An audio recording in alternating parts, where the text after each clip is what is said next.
வாங்க இன்றைக்கி 1/2 கிலோ எறா வாங்கியிருக்கேங்க. அது எப்படி க்ளீன் பண்ணதுன்னு பார்க்கலாம். எறா உரிக்கிறது ரொம்ப ஈஸி தாங்க. எறாவை ஃபஸ்ட்டு தண்ணி ஊற்றி நல்லா அலசுகிற மாதிரி எடுத்துக்கங்க.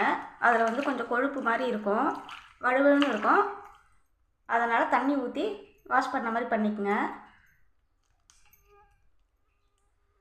அவ்வளோதாங்க. தலையை கிள்ளிட்டு நம்ம அந்த மேலே இருக்க தோலை எடுத்துட்டு, இது உள்ள குடல் மாதிரி சின்னதாக வருங்க. அந்த குடலை கண்டிப்பாக எடுக்கணும். அது எடுக்காமல் நம்ம சாப்பிட்டோன்னா அதில் மண் மாதிரி இருக்கும். நமக்கு சாப்பிடும்போது நரன்னு இருக்குங்க. அது மட்டும் இல்லாமல் நமக்கு வயிற்று வலியும் வரும். கண்டிப்பாக எறா க்ளீன் பண்ணும்போது அது உள்ளே இருக்க குடலை நம்ம கண்டிப்பாக எடுத்தே ஆகணுங்க. அப்போ தான் எறாவோட டேஸ்ட்டும் நல்லாயிருக்கும், நம்ம சாப்பிட்றதுக்கும் நல்லது, உடம்புக்கு எந்த பிரச்சனையும் வராதுங்க. ரொம்ப சீக்கிரமாக உரிச்சிடலாங்க. ஃப்ரெஷ்ஷான எறா இருந்தால் நமக்கு உரிக்கிறதுக்கு ரொம்பவே ஈஸியாக இருக்கும். பாருங்கள் நான் எப்படி கடகடன்னு உரிக்கிறேன்னு பாருங்கள்.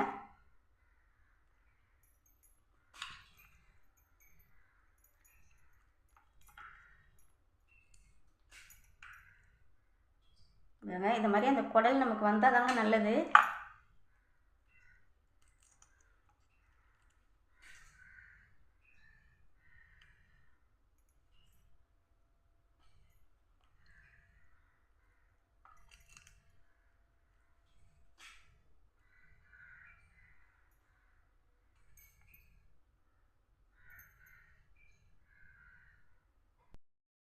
பாருங்கள் நம்ம எறாவெல்லாம் க்ளீன் பண்ணிட்டோங்க. எனக்கு 10 நிமிஷம் கூட ஆகலை 1/2 கிலோ எறா க்ளீன் பண்ணேன். எனக்கு பழகிடுச்சுங்க. நீங்கள் உங்களுக்கு தெரியலன்னா நீங்கள் பொறுமையாக க்ளீன் பண்ண கற்றுக்குங்க. நாமளே க்ளீன் பண்ணி செஞ்சு சாப்பிட்டாதாங்க நமக்கு நல்லாயிருக்கும். அப்போ தான் நம்மளும் பிடிக்கும். கடையில் வாங்கினீங்கன்னா நீங்கள் வந்து பாதி தான் க்ளீன் பண்ணி கொடுப்பாங்க. அதனால் பால் மாறாமல் நம்மளே முடிஞ்ச அளவு க்ளீன் பண்ண கற்றுப்போமே.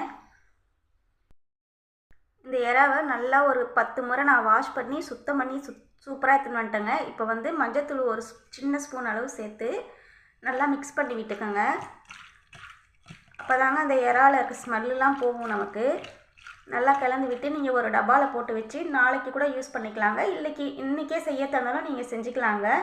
ரொம்ப ரொம்ப ஈஸி தாங்க எறா க்ளீன் பண்ணது. யாரும் கஷ்டப்படாதீங்க.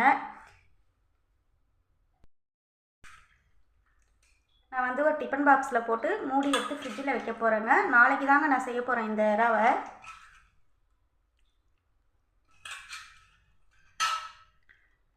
இந்த வீடியோ உங்களுக்கு பிடிச்சிருந்துச்சுன்னா பற்று சுவைப்பம் சேனலை லைக் பண்ணுங்கள், ஷேர் பண்ணுங்கள், கமெண்ட் பண்ணுங்கள், சப்ஸ்கிரைப் பண்ணுங்கள். Thank you viewers.